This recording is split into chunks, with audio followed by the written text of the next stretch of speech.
Hey, weirdos! We got AI newscasters, moving to Mars, and laser beacons in space. All that and more coming up right now on What the Fetch Weekly.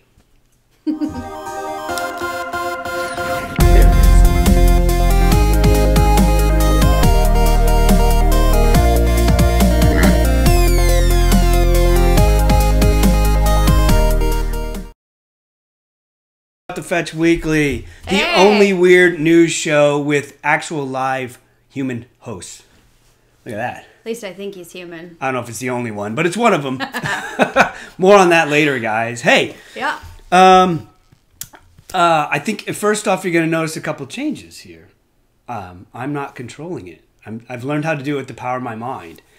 And you see the chat down below us. We thought that'd be cool. So you guys can see your chat up there, and it's there later. But yes. Before we get too far into it, guys, we want to take a minute and, remember our friend Stan Lee that passed away this week. Stan Lee of Marvel fame. He, every Marvel guy that we've grown to love just about is created, at least in part, by Stan Lee. And he passed away in Los Angeles at the age of 95. Big, huge, long, awesome, amazing life. Passed away of pneumonia, so unfortunately. So, take a minute and remember him in your own way. And we also want to give a big shout out to all the folks in California who are dealing with the fires out there. We have a lot of friends in California, and we're very nervous for all of them. Yeah, so stay safe, everyone. Stay safe. Support the firefighters and their families, guys. Definitely. I couldn't do it.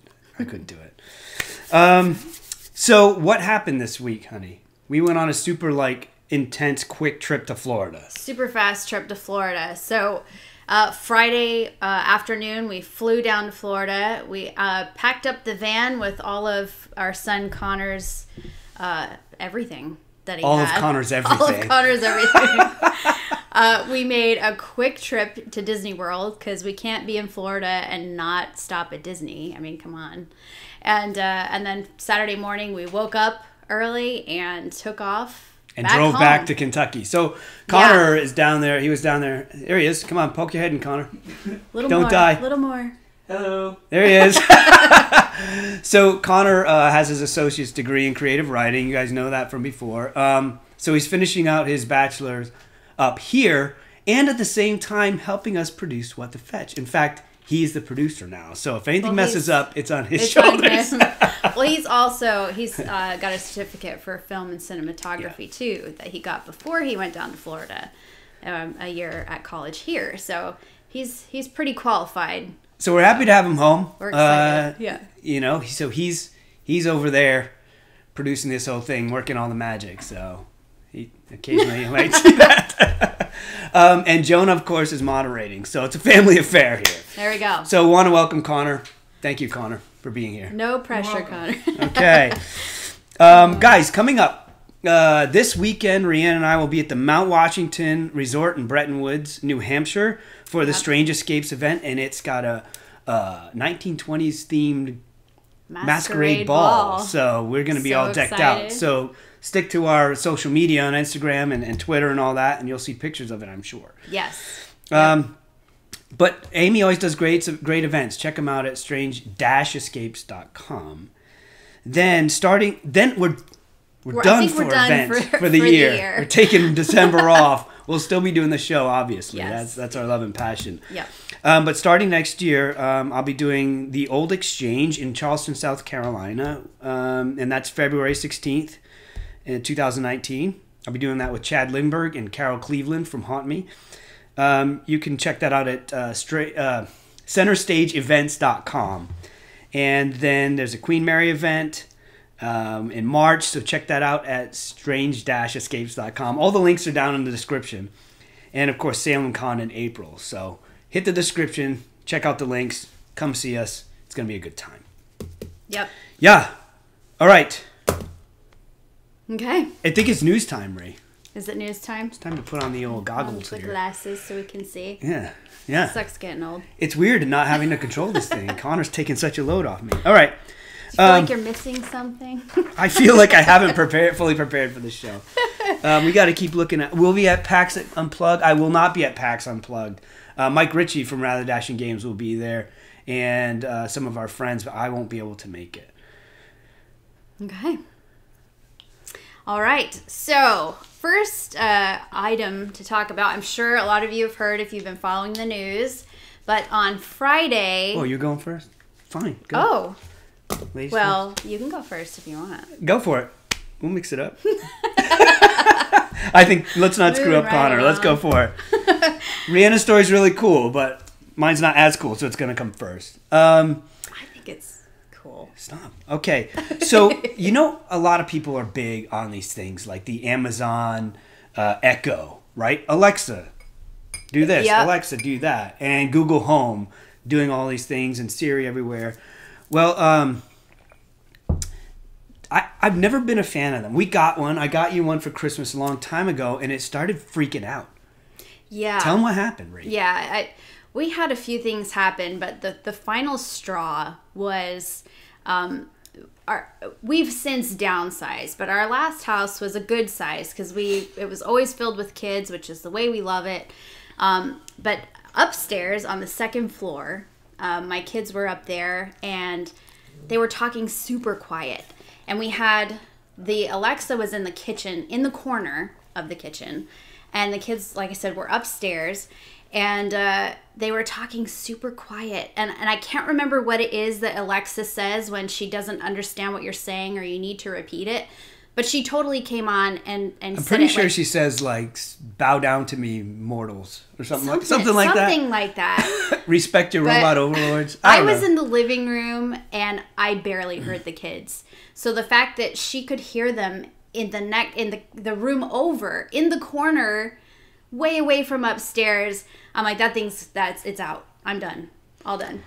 So, obviously, like, back in, like, the 40s and the 50s, you know, these guys would break into your house when you're not home, the government, and they put a bug in your phone, you know? And here we are buying it. We go out and say, hey, that bug sounds cool. Let's put it in our home so they can hear everything we say. Making it easy for them. It's the dumbest thing. I don't know what I was thinking when I got it for her. I think it was simply so she could just, you know, play music or whatever. But we got rid of that thing stat. Yeah, it didn't do what we thought it was going to do. Yeah, and it did things we didn't think it was going to do. Exactly, like listen in on your life. So anyway, there's a cool story going out there. In Farmington, New Hampshire, a judge has ordered Amazon to turn over some of Alexa's recordings because there's a murder case that happened there. This guy, Timothy Verrill, has been charged with killing Christine Sullivan and her friend Jenna Pellegrini. And he pleaded not guilty. And they're saying, well, if we could hear the recordings on Alexa, we might hear the crime being committed or the removal of the bodies, right? Because the bodies were brought outside. Whoever killed him, it was terrible. And I don't mean to make light of the murder, but poor Christine was stabbed 8 times with a skull fracture. And Jenna Pellegrini was stabbed 43 times. Wow. I mean, I could never kill anybody, much less stab them. But I mean, I think after about like 10 or 12 times, it might be like, I got it, I'm good. It's crazy. But Alexa using... So of course Amazon is very protective of everyone's privacy. Because the way Amazon works is Alexa works is when you say, you know, hey Alexa, play this. It takes a recording of what you said and it sends that recording to the internet to get its answer and then spits it back. So just that little blip. And you can go online and find the record of all the stuff it's recorded and you can delete it there, supposedly. Like, you won't see it anymore, but we don't know if it's really deleted. So here's the thing is, there's a murder case. They're starting to tap into these home systems, these voluntary bugs, and tap them for evidence in cases. That's incredible. Which is like, I mean, I'm not sitting around doing anything illegal, but that's scary.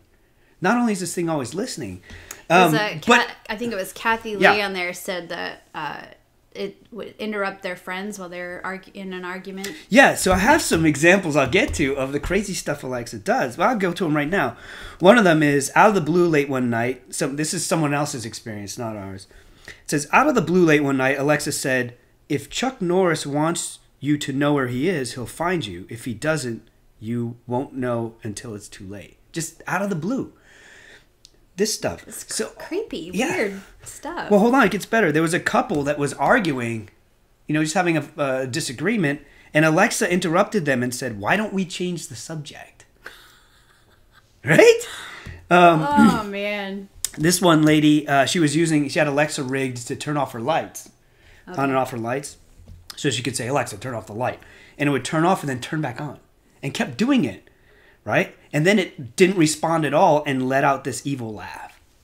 Oh! Alexa, tool of the devil. Hold on, it gets better. One time Alexa said to someone in the middle of the night, it said, "Every time I close my eyes, all I see is people dying." Wow. Okay, here's my thing. What about the person whose voice is Alexa? How does she feel about her voice saying all these weird and creepy things to people? Like, she's laughing all the way to the bank. I don't know. I would be weirded out if my voice was saying all this weird stuff to people. But there's this one's funny. This lady, Alexa randomly turned on. The little light turns on. Boom. Yeah. So she knew it was listening, and this lady's mom said, "Alexa, what are you doing?" And Alexa replied, "I'm trying to learn new things." And the mom said, "No one told you to do that." And Alexa said, "Okay," and turned off. What? Oh my gosh. Jonah's, our moderator, saying people can use a remote to make Alexa say things. Oh, that's a good point. Okay. But there was one situation let's hope it was that. where a family was having a whole conversation, and Alexa was doing things, but they couldn't hear. It was responding to what it thought people were saying, and it recorded their whole conversation and sent it to a random person in their contacts. That's crazy. Wow. Thankfully, they were only talking about wood flooring, so it wasn't too bad. But this is not the first time, going back to the case, this is not the first time that Alexa was used in a court case. There was a case back in 2015, James Bates was accused of first-degree murder. He had a friend that came over and they drank a lot of alcohol. And the guy went to bed, and he woke up the next morning and his friend was face down in a hot tub. Oh my gosh. Yeah, and he was saying, "I didn't do it. Like, it was an accident. We drank too much," and the guy died. And Amazon was reluctant at first, but they gave over the information because the person's whose information it was agreeing to it. Mm-hmm. And I think it helped prove him innocent. So there's good and bad. I mean, if you're a person that sits at home and plays Pokemon with your cats all around you all night, maybe you get one so you always have an alibi. Because you can say that I was at home. You're not really alone. My FBI agent on the other end heard it. So wow, that's crazy. So what I've done is in the description I have a link to a Wired.com article that tells you how to control the recordings of your devices. So after the video, go down there if you have one of those and you haven't chucked it out by now, or smashed it with a sledgehammer, or give it to your enemies. I don't know. You'll know how to turn it off. Gave ours to Goodwill, I think. John Guy asked if we've seen the Pokemon movie trailer. Well, that's why I brought it up, of course. Yes. It actually looks pretty good. Looks pretty cute. Yeah. Cute. Yeah. Well, yes, it's Pokemon. Pikachu. Who voiced by Ryan Reynolds. So it should be hot? confusing at best. Nobody's Pokemon. Hot but you. Pikachu's not hot. No. He's electric. Boogie, woogie, woogie. All right. You're up, Ray. That's all I got for that. Amazon Echo using in court cases. See, that was a good story. Yours I liked it. Go. So, yes. Okay. So, the thing, as I stutter over my words, last Friday, there was a British Airways flight that was going from Montreal to Heathrow. And when they were right over Ireland, they started to see these bright lights. And I don't know if you guys have heard of this in the news. Yeah, this is all over the place. Yeah. So basically, one of the pilots called into the air traffic control and asked if they could see these lights on their radar. and both the primary and secondary radars didn't detect anything. But these bright lights came up along the left side of the plane. And Paced it for a little bit, right? Yeah, it came up along, it says they came up along the left side of the plane before rapidly veering to the north. And then it went to the north and went twice the speed of sound. It's like Mach 2, just came up and then whoo. How do they know that? I never understood that. People in planes are like, oh, it's going approximately 578 miles an hour. Like, how do they... I wonder if that has they're to really do good with judge of speed? The secondary surveillance radar. I wonder if that tells them that all makes that sense. stuff. Yeah, so they saw it, and this happened around 6:47 in the morning. Okay, and then another airline, a Virgin airline out of Orlando, going to Manchester, saw the same thing. But there wasn't just one object, there were many objects. So they were super, super, super bright, and they weren't really sure what it was. The pilot on the first flight had asked if there were any military exercises going on, which there weren't any going on that they knew of. So they were, right now it's currently under investigation. They're not exactly sure what it was. Some astronomers have said that it may have been like dust entering the atmosphere. Dust, it's a massive orb. Dust gets us every time. Orb. Or it could be like part of a meteor that's coming into the atmosphere and breaking up. But one astronomer said because it was very bright, it must have been quite large, like the size of a walnut or an apple, which I guess to me doesn't seem very big. Right, in the world of meteorites, that pretty big. I mean, it's above average, yeah. So, so Gwendolyn's asking, do we have cell phone footage from passengers? No, we don't. Nobody's seen any footage yet. Well, it was also, keep in mind, it was like 6 in the morning, so usually those type of flights over the Atlantic, people are asleep. And the pilots don't like to record stuff, right? Yes, because, I mean, we've known of situations before where pilots have talked about what they've seen, and they have to be super, super careful about it. Sorry if... he's snoring in the mic. Snoring. Waking you up. Yeah, they've been told to stop talking about things, or they're going to lose their job. Like they're not really, as a pilot, I guess you have to just always be above the board, totally sane. Or you get fired. You're responsible for hundreds of people every day on your flights. You can't be, out there about UFOs and aliens and all that stuff. Yeah, if you show questionable behavior, they're like, you're not fit to fly. Look at this. Right. The conch shell says, over island could be leprechauns. Leprechauns have stepped up their technology. Now leprechauns are mean. They can get I can't wait to get into that stuff. Anyway. But so, okay. Obviously, us in our tinfoil hats, us weirdos go, it's a UFO. Well, it's a spaceship. UFO means we don't know what it is yet.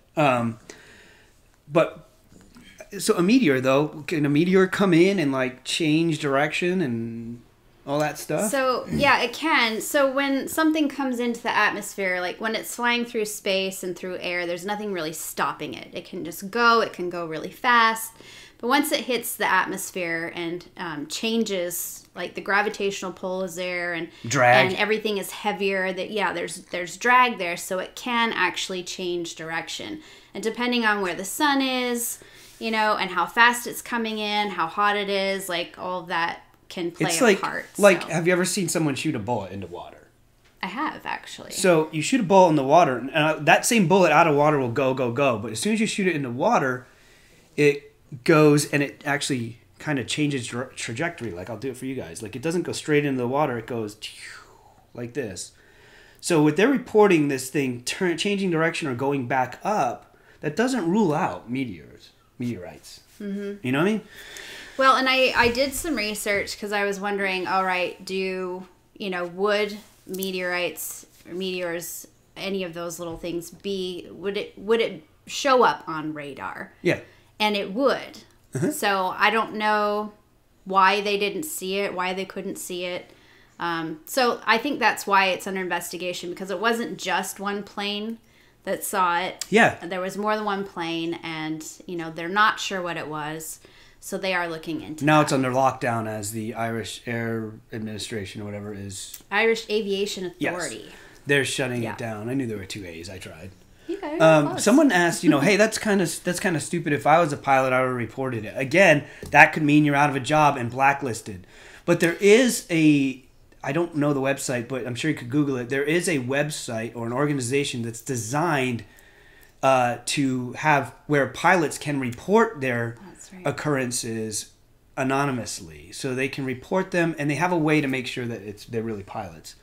So they can get it off their chest and get it out there, and someone will be looking into it without them having to worry about losing their career. They have to see stuff up there. I mean, they have to see. We'll find out what that link is, and we'll get that for you guys, so you can check that out. But so this is clearly an unfinished story. It's under investigation, so we'll try to keep our finger on the pulse of it. Yeah, and in the description box, you'll find a link to like the clip from the conversation between the plane pilot and the air traffic control, so you can listen to that if you haven't heard that already. You have that link in the description? Yeah.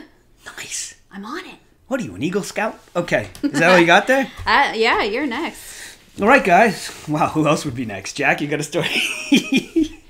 His eyes open just a little bit. Okay, so one of my big pet peeves when we're out, we have SETI, the Search for Extraterrestrial Life, and all this stuff, and they're always out there listening for radio waves from other planets. And one of my big pet peeves is that these other civilizations probably have written off radio and don't use it ever anymore. Like, I feel like we're always out there listening or looking for smoke signals while they're trying to call us on a cell phone that we don't have yet. Did you get that example? Right, because they're way more advanced than we are. Yeah, like their telescopes aren't looking for radio waves, or they're not listening for them.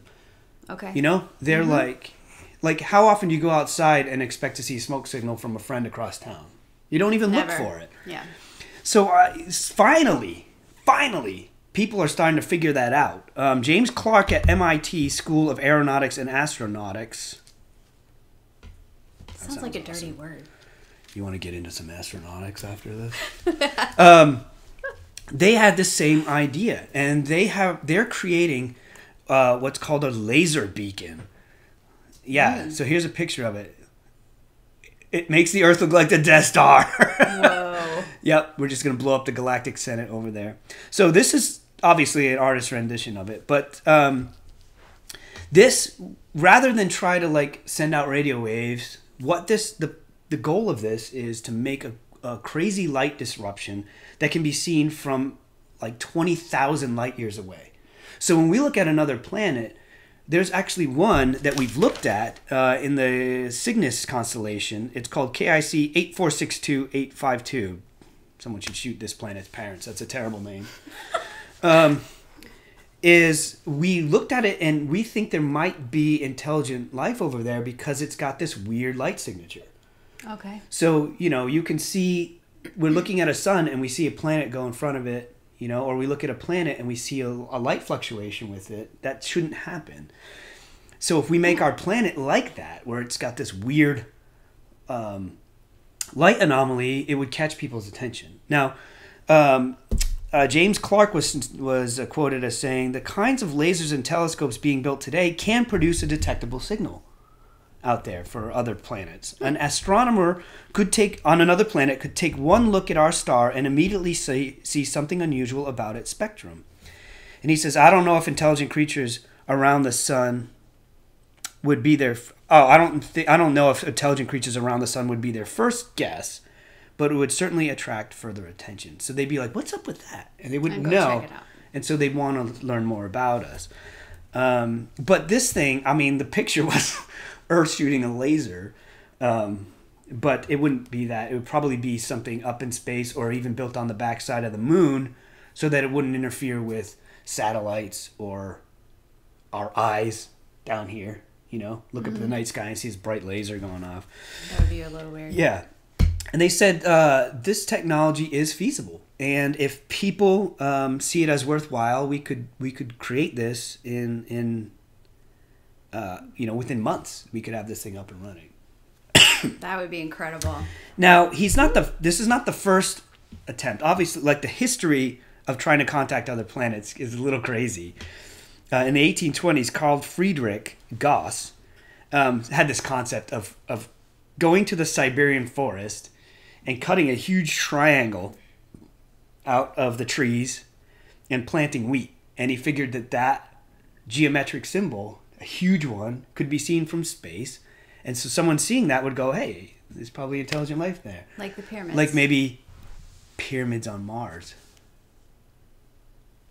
Whoa. Move along to 1840s. Joseph Van Littrow. He has a great idea.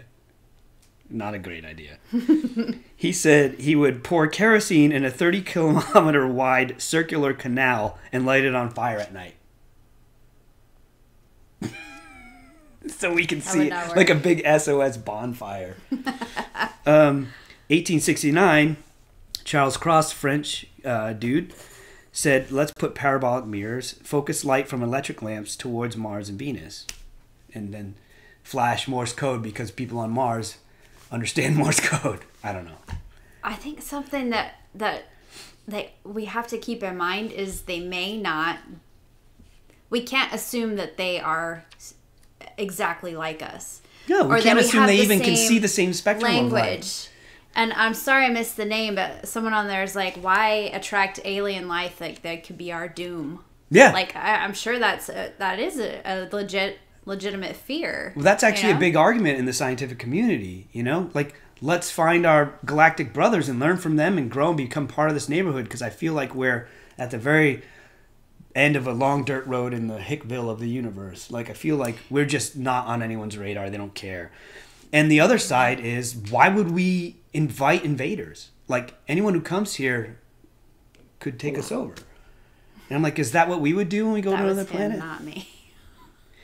Then, of course, past the whole Morse code and stuff, we move into, radio SETI and all that. And, of course, the gold record sent out to space. But it was all radio. Now we're moving to, like come on, let's reach 20,000 light years away. They'll be able to see us. That's crazy. Wow. And before you get into your next story, yeah, people have mentioned a lot that Dan Aykroyd has announced something about Ghostbusters 3. Now, this is not real news because he's been teasing us with this for years.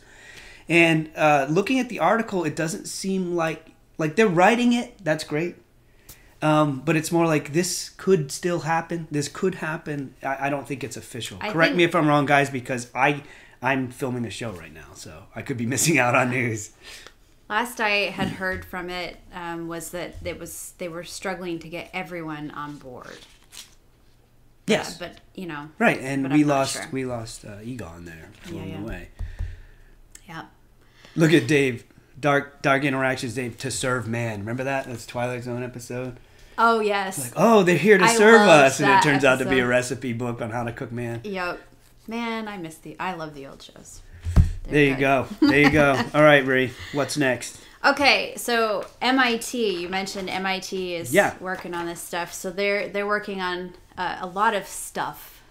They always are. But a Boston area hospital is actually using a robot as a nurse. It's functioning as a nurse manager, so that it's making workflow suggestions in real time. So it can ask questions. So wait, is this like Rosie from the Jetsons running around, or is it just a computer that you can talk to? I mean, there's actually a little robot there, so it can pick up thousands of different objects. It can ask questions and it can react to hand movements and all that. But they're finding, like, the staff was open to using it. There's a robot on the labor and delivery floor, and they're finding that it really does help things to move more smoothly. I don't know how I feel about a nurse coming up and taking my blood or something, or, show me your arms, needles and stuff. Like, I saw that scene in Star Wars. That scared me. Yeah, and a side note, like, there are robots all over the place, but I actually saw a robot that does makeup. And, if you've ever been on the People Movers at Disney World, like, you go through the one section and there's always the lady sitting in the beauty helmet or whatever, and you see the robot, like... Yeah. portraying The that thing it's comes doing down, her boom. hair and makeup. I'm always like, oh, that'd be so awesome. It's something Until it else. sticks to a do my mascara makeup. brush in your eye. But yeah, I watched a robot do that on a dummy head, and I was like, oh, I don't know. I'd probably be like, Yeah, But- that's what I'm talking about. so I don't know. But Alexa I know, with arms, they say. No. right? Seriously, we're getting closer to that. We really are. But yeah, so this robot has actually helped a lot. I don't know how much it interacts with actual patients, but it does work with the nursing crew and things like that. So they can be like, hey, Do this, do that, Right. you know, You and clean it the bedpan. schedules and things like that. The one thing that they are finding is like the example that they gave was like if a nurse has a particularly like emotional is part of an emotional delivery or circumstances like that, you know, like a human will be able to look at that person and say they need a break for a minute. Whereas the computer, like a robot, would be like, oh, okay, you know, you need to go to this next shift and do this. So it's kind of one of those things where if you work hand in hand, it has a lot of pros to it. It can have some cons to it, but you work out those bugs. But basically, things are starting to change in the industry, and they're looking at robots more as co-workers or cobots, as they're calling them. Are you done, Jack? There you go. Jack's actually a robot. Yeah. There you go. Yeah, so what is interesting about it is when it comes to robots, if you look at them as the things that can kind of do the monotonous jobs, like the numbing repetitive tasks, you know, things that, because they're so mind-numbing and repetitive, they can actually not be as safe. Yeah, because you start to lose. Right. So if you're working with a robot that's doing some of those kinds of tasks, then it actually allows us as humans to kind of take things to the next level. You know, it allows us to not have to worry about the little things so we can focus on the creative and emotional side of things. See, and I get that. I think that, like, I have a love-hate relationship with science and technology, but I feel like once we have made advancements in medical technology, our minds are free to think bigger. Exactly. And if our minds are free to think bigger, we start to think better. You know what I mean? Exactly. Yeah, so they are estimating that by 2025, so that is not far away, 2025, more than half of workplaces, workplace tasks will be carried out by machines. I can't talk tonight. Sorry. No, I'm laughing at the comments, not you. You're doing great. Okay. I'm always like Hang in tripping there, over Ray. my words. Basically, the people who are at risk are the more, what they say, vulnerable workers. You know, they'll either lose jobs or there will be lower pay offered because they can have, you know, the company can have a robot do the job.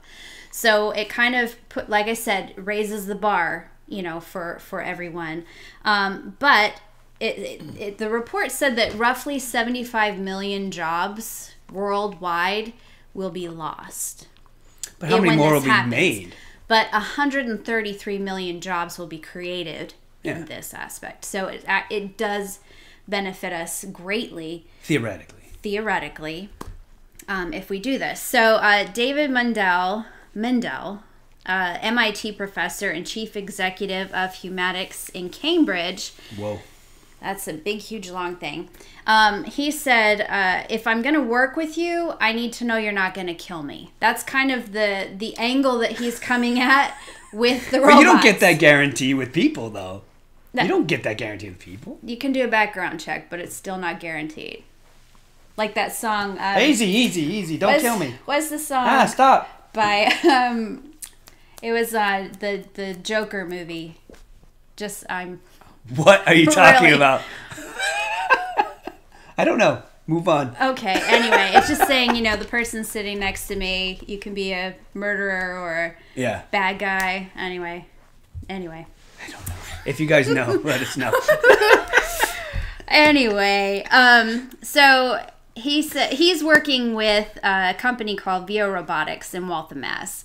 And they are creating technology using three-dimensional cameras that track both humans and robots so that they can anticipate movement and speed in which things are done. So basically, let's say you're on a line and the computer, the robot, I keep saying computer, the robot is going to pick up the piece and do something with it, the heavy piece, and then it will go on to the human worker that will do their part. But if the human worker gets within 4 feet, like if he moves and gets within 4 feet of the robot's going to slow down doing what it's doing. And if the human gets within 3 feet, the robot will stop working completely. Now, theoretically, I say, okay, I get that. That's great. But if it becomes an Alexa and is like, I'm going to learn this stuff on my own. And laughs at you the whole time. Yeah. So, I don't know. This is how Terminator started. We've seen this movie, guys. I know how it works. So, but basically... The robots will demand a pay raise and benefits. They could. So basically, I think the overall thing of it is, you know, the good side of it is, you know, we can be safer. It allows us to kind of be more creative, reach that next level, strive more to do better and greater things. You know, yeah. ultimately. It's just about, I think we're at the infant stage of it. Like, it's still got a lot of growing to do. And I think there are ways to use these things in the right place and just take baby steps. Like, use it. It's inevitable. Yeah. Like, it's going to happen. And honestly, like, I don't know. I loved Rosie growing up. If I could have a Rosie in my house that I could trust, I'm okay with Rosie was cool. She's a little free thinker, though, for a robot. Oh, she was sassy. I liked it. Yeah. Sassy pants. Sassy pants. All right, what do you got? So before we go on, someone kept asking, do you think, going back to the Alexa story, do you think ghosts can use Alexa to speak? And that's actually something that's being worked with. But I'm not sure technologically, like, how that would work. Because she's getting all her information from the internet. Now, if you want to talk ITC, instrumental, communication. Would it be kind of like one of those machines where it's like always spitting out words? Like, could it draw? But that's reactionary to outside input. I don't know. I don't know. That would be an interesting thing to try. I know people are messing with it, but I don't know that there's a way there. It's like saying, can you play a movie and have a ghost come at you through the movie? Like, we don't know. So, all right. This one's really crazy. Connor, can you put up that picture? So here we've got, if you guys look at this, this is Chio Hao. Well, the guy on the left is Chio Hao. The guy on the right is a AI computer-controlled newscaster. So the guy on the left is a real guy. The guy on the right is not. China has enlisted 2 new newscasters. This guy and Zhang Zhao, who is their English correspondent. This is their Chinese correspondent. So they've developed, this company, Xinhua, and Sogo.com have combined forces to create these new AI-powered newscasters. So these guys are able to continually report the news. You just feed the information in it. They watch live news broadcasts. These AI, they feed live broadcasts into the AI, and they learn how to act and behave from the actual newscasters, and then they can replicate them. Wow. And so the theory is that you can have news a lot, and you could have this guy on for 24 hours straight. We don't already have it 24 hours a day. It's crazy to me. People get tired. It's crazy. AI so we've won't. got a video of Zhang Zhao in action. So here you go. Okay. Hello, everyone. I'm an English artificial intelligence anchor. This is my very first day in Xinhua News Agency. My voice and appearance are modeled on Zhang Zhao, a real anchor with Xinhua. The development of the media industry calls for continuous innovation and deep integration with the international advanced technologies. I will work tirelessly to keep you informed as texts will be typed into my system, uninterrupted. I look forward to... Crazy, right? That's not a real very guy. weird. And you can tell. I mean, it takes a lot to fool us. You know, I mean, you can tell there's something The wrong mouth with was him. a little, yeah. But crazy. That was not a real guy. And the companies understand that they have a lot to learn from, to really make this believable going forward. Jack's dying over here. So, now this steps into something crazy.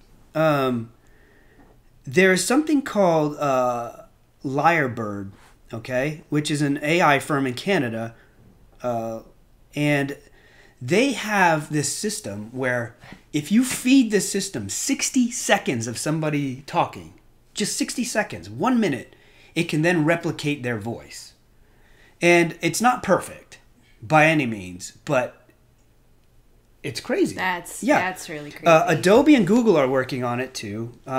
Google, the Google Duplex, they even use like natural breathing sounds, like someone inhaling and stuff like that. Adobe has Project Voco, which is basically Photoshop for audio, but they need 20 minutes, a 20-minute sample to replicate your voice. This Lyrebird only needs 60 seconds of audio. This is getting crazy, guys. So look at the newscaster we just showed you. We can't trust our eyes anymore. That's not a real person, and it will eventually have that guy's real voice down to a T. So someone can take your voice and make you say anything. What is this going to do to the justice system? Connor, That's really we have a scary. clip. Connor, can you roll some of this audio? Here's audio of Barack Obama and Donald Trump, and I believe Hillary Clinton at the end, talking about it. So you can hear it's not quite right, but it's definitely in their voices. Okay. Have you heard about this new technology?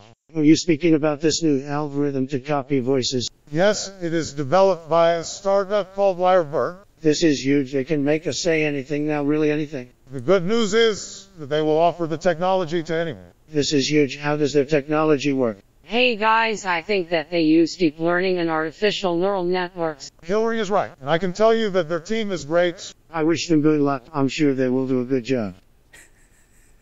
Isn't that crazy? Wow. It's crazy. Like, clearly, there's some issues there, but that's scary stuff, and it gets worse. It gets worse. It gets worse than that. It gets worse. There is something called face-to-face. The University of Erlangen in Nuremberg and the Max Planck Institute of Informatics and Stanford University have all worked together to make this thing called face-to-face. And what it does is it takes video. So if you had a video of me standing here like this. So look at this. Up at the top, we have the source actor. At the bottom, you see Trump. And he's just sitting there looking normal. But it makes a digital controllable puppet. See, as the guy in the top is moving his mouth, he's making it look like Trump is moving his mouth. Combine that with the voice that I talked about. See that? This is not cool. There's always like good that this stuff can be used for, but you have to know, like, people are not always going to use it for good. Like, What is the good? well, I don't know that I found it yet. That's true. The only good I can see is helping that's in customer service. Now, it gets even worse. Worse than that? Yes, there's something called Diminished Reality. Okay? The Technical University of Ilmenau in Germany has created diminished reality software. This lets you delete an object from live video. So if I had this software now, look at this. Okay, here's the guy. He just circles the object he doesn't want to be there anymore, and it's gone. It's gone. You can see Holy some crap. distortion. Look, it's not there. That's not right. See, That's fascinating, but scary. well, yeah, because again, you can be like, I was there, or, and people can be totally get you out of it, so you don't even know that. Watch this. Those pictures are ugly. Gone. Coffee table. Watch the carpet here, guys. It's not perfect by any means, but wait for it. Crazy. So clearly the application for this is, furniture stores. You go to IKEA, You want to know what their chair looks like, you can remove the chair in your living room without having to physically remove it, and put their digital chair with augmented reality in that space. See, that's cool. That's cool. Like, I like that. That's probably the only good use for it. The good is that, it's great for furniture shopping. But there's a lot of bad uses for this. Obviously, our politicians are controlled puppets anyway, but we don't have to make this literal, Think about it. What is this going to do for the justice system? Like, there is no evidence. No evidence is viable anymore. You can't say, hey, I have a recording of him admitting to guilt.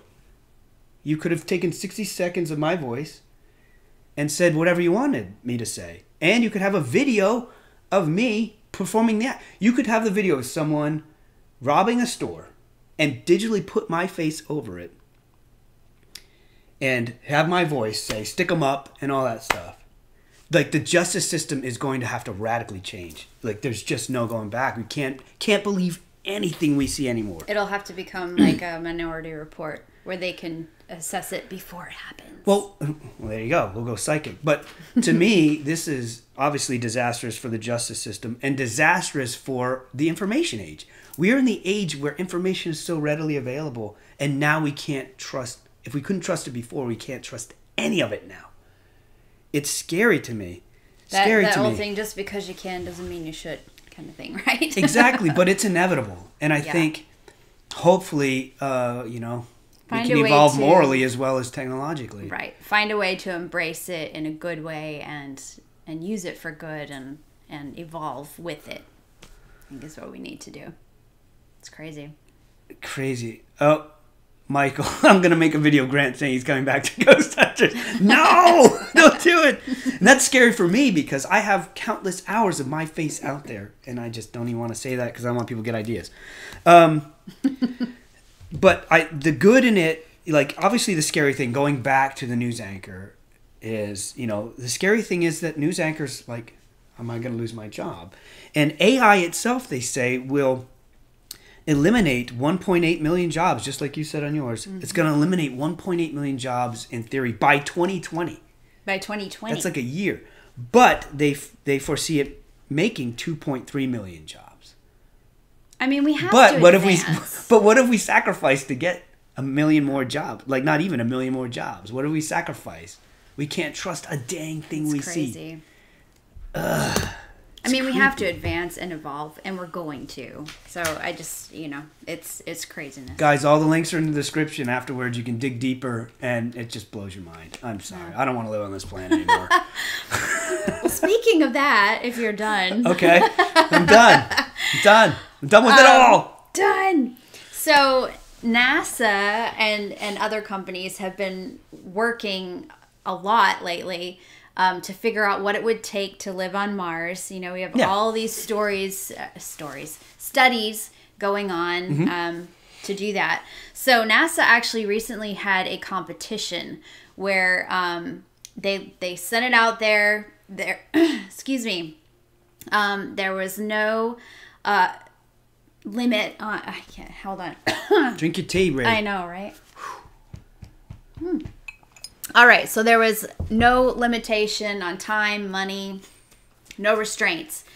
They were supposed to come up with a place to live. Housing. Housing, well, yeah. I want to live in a bubble that's connected to other bubbles. That's the way I seen it as a kid. That's what if it's not that, I'm going to be disappointed. Right.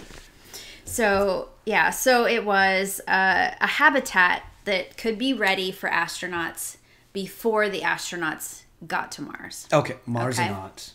Martians. You're Martian. So, marshmallows. Anyway, there were some rules that these houses had to have. Okay. First being they had to be able to cook, they had to be able to sleep, there had to be a recreation and work area. Some of them have an indoor garden, and they definitely had to have protection from the radiation up there because the levels are higher than they are here on Earth. That'd be number one. Yeah.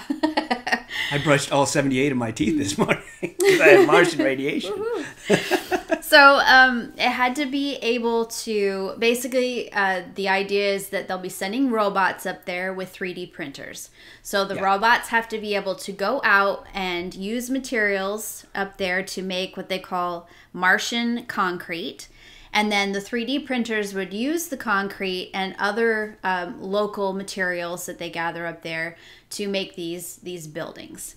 So all these different places from all these different states came together in this competition. Look at this. And what you're seeing here is the first place winner so far. This one's called the Zophorus, and the group that made this is from Arkansas. So this building is a multi-legged landing vehicle. It moves like a giant spider. And it has bug-like rover bots to go out and collect stuff. Go back to back to that first picture. So it drops like that and poops out houses? So the facility, like this is all their project together. Okay, so you've got the brown buildings where they can live and do their things. It was 3D printed with concrete. Right. Cool. The Martian concrete. And then the other building, the spider-like looking one, can go out and collect things. So. Oh, so it just goes and does it for you. It's a little rover. Oh, I'm sure they control it or something. But yes. So that's that one. And then second place winner was... that's the inside of it there. Oh, this is second place this is second place winner right here. It's AI Space Factory of New York, and this building is called Marcia. Marcia. It's a candy barrel design that builds up, not out, because they thought that would be easier for a 3D printer. See, you notice how it's like around. It's like the old pottery you'd do in high school. You had to coil it. Yeah.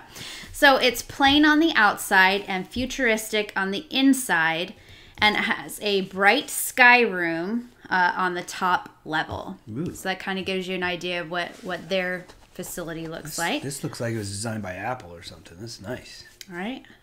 It's so... Space potatoes. Oh, we knew how they grow those. Anyone who's seen The Martian? Wasn't that a real story? No, I'm just kidding. It was a real book. Third place was a group that involved Con Yates' team. What is that? From Mississippi. Kanye's West team, Connor says. West. I think this was the East Division of Kanye. So this is a shell-like design to lessen the effects of the dust storms that they get. And if you see like all the little windows and stuff in there, it's to let in more sunlight because on Mars, it's a negative 81 degrees on average. Look at this. You have a yard inside. Cold. Yeah. That's awesome. I want this one. Indoor garden. I loved that picture.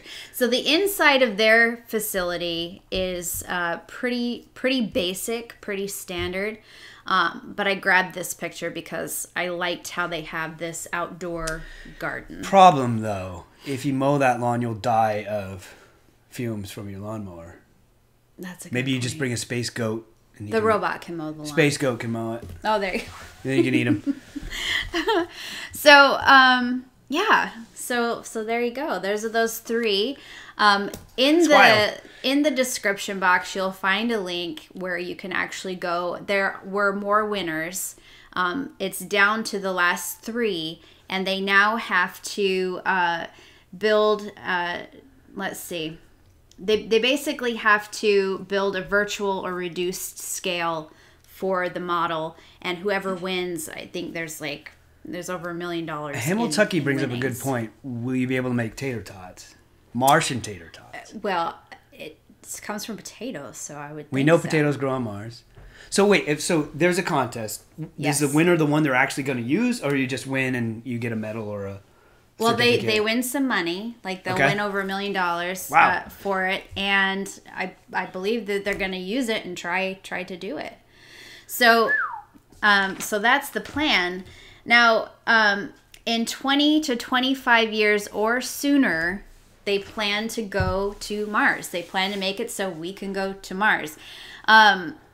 Basically, if you want to go to Mars, keep in mind, so it's a negative 81 degrees on average. So chilly. Little cold. Bring a jacket. Month-long dust storms. high radiation. It's rocky and sandy. It lacks liquid water. And we think. It takes, well, there might be some under the ice. Yeah, it's talking about it. It does take 8 months to fly one way. That's not bad. Isn't bad. No, it's really not bad. But they're coming up with 2 different plans that basically vacations that you can choose to do. The first one is if you want to go with your fellow astronauts for just a few weeks. Wait, you go 8 months to hang out for a few weeks? For a few weeks, yep. And or you can choose to stay for more than a year. And I'm sure that some people would choose to just live up there. So National Geographic did a survey with 2,000 people, and 10% of those people said that they would be more than happy to move to Mars tomorrow. Like they would do it now. I don't know. I get it. It's kind of like the frontier. Let's get away from, Alexa and all that crap. I mean, but there are some downsides. There has to be. Like, you can't go outside. Month-long dust storms. You just can't go outside. That's weird to me. Like, yeah, it would be a little crazy, but they're trying to make it comfortable as they try to grow this civilization on Mars. So basically, it was Stephen Petranek and Professor David Dinges of the University of Pennsylvania have come up with some plans for housing on Mars. So if you want to move to Mars, here's your real estate that you are looking at. Oh, the first thing is an apartment. Look at that. So if you want an apartment, you can get one with a garden. And a car. Tinted windows. Cool little car. Mm-hmm. A veranda and a private garden. LJ Massanoob says there's already a Starbucks there. Probably. Can't live without the coffee. This sweet little apartment will run you about $460,000. So wait, that's it? Honestly, not as bad as I thought. Yeah. You better love it because you're not going outside. You can drive in your little car. So, yeah. So if you notice up there in the ceiling, there's water. So the idea is to have water, like you have like I guess it's kind of a picturesque thing. So if you're not claustrophobic enough, they're going to put you underwater. Pretty much. Nice. No, not What's really. The point of it? But the water is there just to make it feel...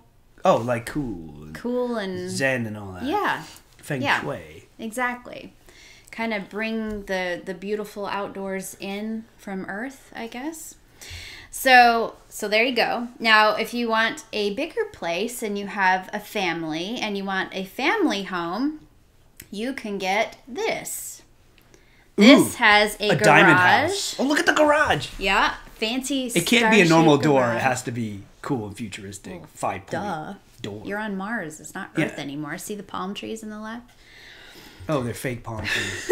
Oh, no. So there's a garage. You can get a conservatory-style veranda and a private garden. So obviously, it's bigger. This will run you about $855,000. Oh. So there you go. And wait, that's just to have it? Like, that's the cost? Mm-hmm. How is it so cheap bringing something that far away? Well, they're building stuff. The idea is that, because you'd need the furniture and stuff too. I don't know. Can you 3D print all that stuff? Maybe it's just to get people to go there. So I would go to Mars. Like, if there were scheduled trips back and forth, like every week or a month or something, there's a ship going back and forth. I would go because you can be like, I'm sick of this. Sell your house to some new schmuck and go back home. If I could fifth element it and, be knocked out for the trip one way and back, I'd be all right with that. Well, it depends on if they have Zelda games. If they have World of Warcraft on the plane, I'd be all set. I'll sleep. You can do that. Yeah. And then I'll wake up in 8 months. And you look great.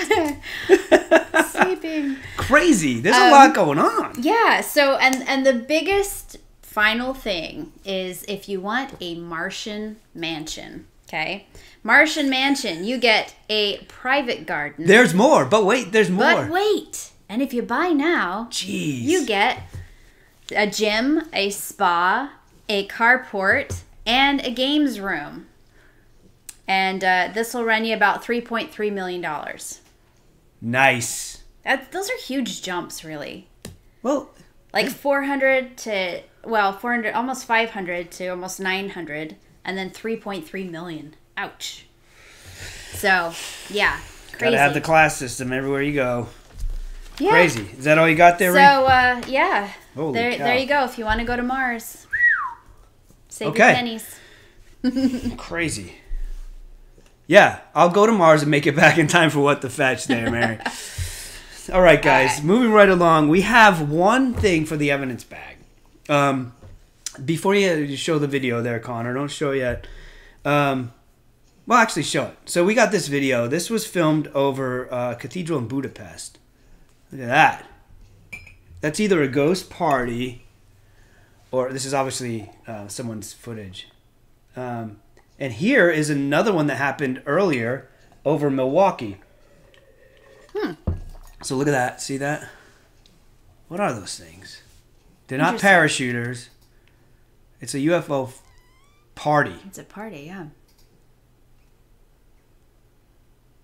Look at that. Okay. So you look at that.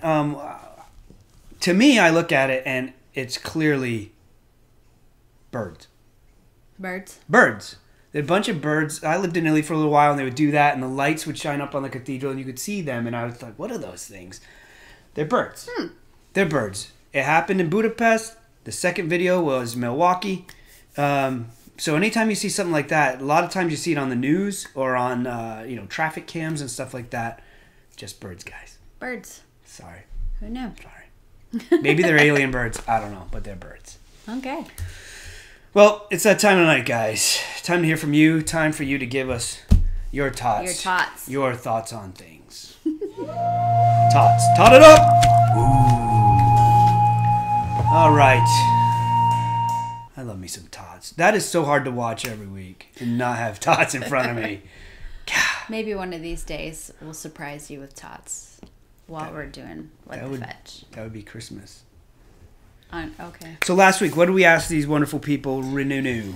So if there was one thing you could put in a time capsule for future generations, what would it be? What would it be? Let's see what our people said. Our first one up is Chris Oliver. Chris Oliver said, maybe a newspaper or discoveries from the day the time capsule got buried, so future generations can see what happened that day. Very practical. Nice. Answer. I like that one, Chris. Let's Yep. put it in. I'm putting it in. Next one is from Jeffrey. What does he say there? Jeffrey, Holland, Ohio Paranormal Society's tot for the time capsule is a K2 meter, just to see how they may change in the future. Nice. That's Maybe interesting. we'll Yeah. finally get the K3 meter in 2260, because it's been The this thing long. will probably go crazy with all the robots and crazy technology we got going on. The thing's going to be like all over the place. It's a good Who call. knows? Put it in. Next, we got one from Wayne. He says, hey, Grant, missed your Gen Con this year. Oh, but in regards to your top question, what I'd put in a time capsule would have to be one of the Rather Dashing Games. Nice. That's the company I've helped make games for. Yep. Good The games. future must We have love gaming, don't you think? Absolutely, because with all this technology and AI, we're going to be sitting on our butts doing nothing because everything's doing stuff for us. So It's always nice to be a little retro and just go with the board game, I too. love video games, but there's nothing better than sitting down playing a good old board game. Good call. Put them in. Nice. Put all 11 of them in. Next one we have from Amber. From Donna. Sorry, my bad. Wisconsin. Time capsule. I would put a jar of snow and a picture of what it looked like in case the snow melted. I'm pretty sure that this is not a refrigerated time capsule, but wow, hopefully they have snow in the future. Yeah, well, I mean, snowstorms are not what they was. Wow. Not what they were when I was It's your a kid. turn this week. I know, right? You can It rage was quit. you last week. I would one up it though. I would put snow in a jar with a carrot and some coal, so people thought that it was a snowman, but Nice. they lost Nice. it. All right, the next one is from Amber. Amber says, "Of course, I'd place the most classic video games like Zelda in the time capsule."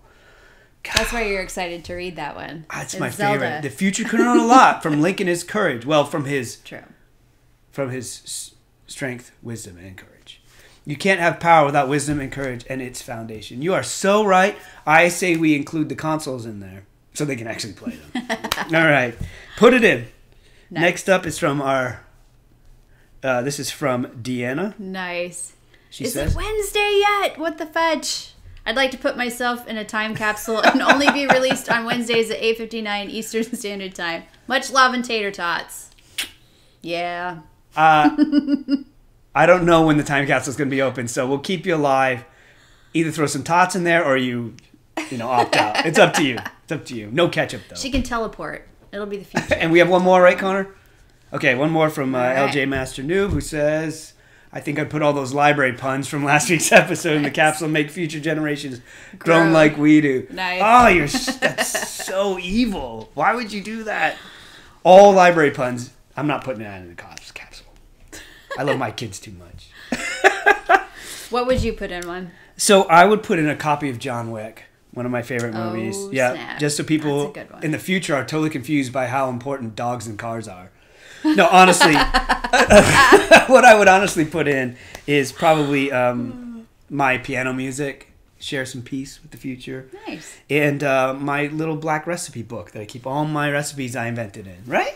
Yeah. Because I hear these recipes from the past, and I'm like, I want to make what the Greeks ate. I want to make, but we don't really have them. Or they're written in such a way that, like, you can't make them. So that's mine. What about you? What would you put? Well, great minds think alike. I was thinking of putting your recipe book in there. Serious? Because, yep. 'Cause- For the same reason, like I love old cookbooks. It's so fascinating to see what ingredients they used to use and how they would write the recipes. And you are just an amazing cook. I got to tell you guys, we went to Italy in April, and he lived there for 2 years. I've been spoiled eating his food. Wow. We went to Italy in April and ate everything that, We ate all Italy. it was so good. But none of the dishes even came close to what he made. The same dish he made like a million times better, except the carbonara. Oh, fair enough. Fair enough. Carbonara. But we came home and he perfected it. So I gotta say, his It's in the book. recipes are amazing, and I would like to share that with future Maybe we'll publish a generations. recipe. Recipes for the future. A recipe book. And Deanna can read them in the time capsule and get even more hungry. while There she you waits go. for it to open. So, Connor, what about you? The voice from beyond. What would you put in a time capsule? Put you on the spot.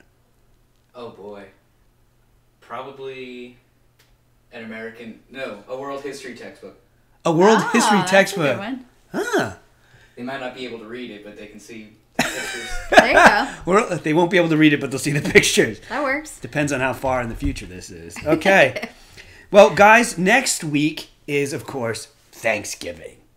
Now, we have tried to make a live show next week work. I don't think we're going to be able to, but we'll try to pre-record something and have it at the usual time on Thanksgiving night, but it will be pre-recorded. We just can't make it work. We have to pick up our son from the airport and all this And we have stuff. family in town, all that craziness. So there will be something for you at the same time, 9 p.m., but it'll be pre-recorded. So Same bat time, same bat channel. And Yep. in the spirit of Thanksgiving, the tot of the week is, what's the weirdest thing you're thankful for? there you go. Take that with you, guys. That's about as weird as it's going to get today. Guys, put up the old contact info. If you want to send us something, some artwork, something you've created, some technology, whatever, send it to our post office box right there. And use our email address to send us stuff for the evidence bag. Yes. And that's whatthefetchweekly@gmail.com. Yes. And guys, catch us every week. Hopefully we can do it next week. Every week, every Wednesday night at 9 p.m. Eastern Standard Time. Every week. So you don't even need to. Click the bell, but you don't even need a notification. You just know when it's going to be on. 9 o'clock. Every night. Hopefully Every we'll be Wednesday here. at 9. We are And flubbing up our work. That's about as weird as it's going to get again. All Don't right. forget to like, subscribe, share with all your friends, Yes. all your weirdo friends. Ring the notification bell. Thanks for stopping by, guys. Stay weird. Bye.